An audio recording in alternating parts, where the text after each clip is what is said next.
Hello, Espen Barth Eide. I'm the Norwegian Foreign Minister.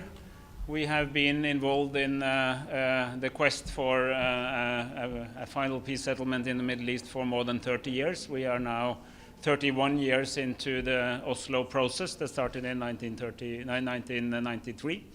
And we are here to say that, like my Slovenian colleague, we need an immediate ceasefire.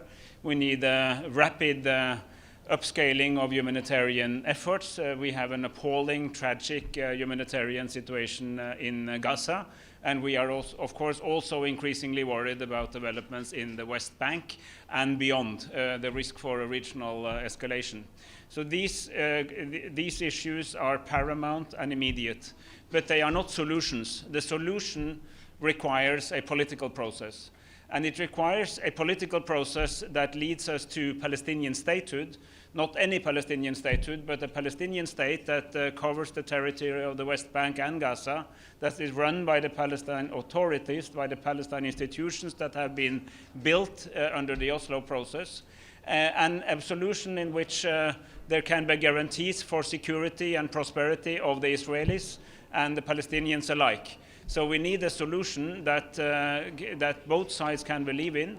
We need to get back on track to that solution, and the only positive small ray of hope in this tragic situation that we now envisage is that there is broader international support for a two-state solution and a process towards that than in the very long run. You know, we see it from the United States of America.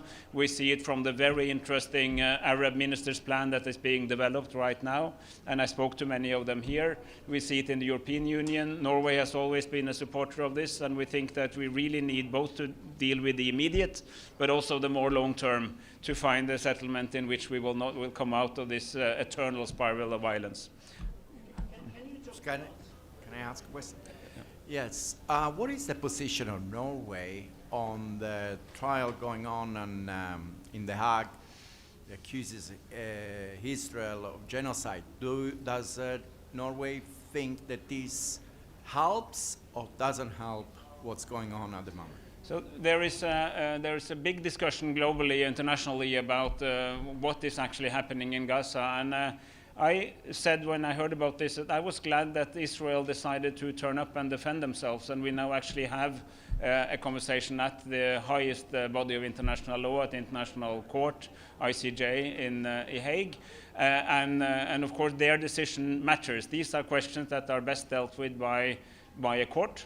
And now it is in the court, and we follow that with great interest. And of course, as you know, I'm sure you know, the court might decide to take some intermediate steps if it sees that there's a note merit. But I'm not going to pronounce myself on what I think the court should decide, because that is a question for the court. Yeah. Thank you. My name is Abdul Hamid Sayam from the Arabic daily Al-Quds Al-Arabi that is in London.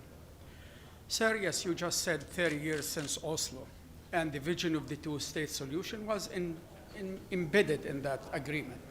But Israel, since day one, they were sabotaging the two-state solution by building settlement, expanding settlement. I don't know if you went to the West Bank. I know the area very well.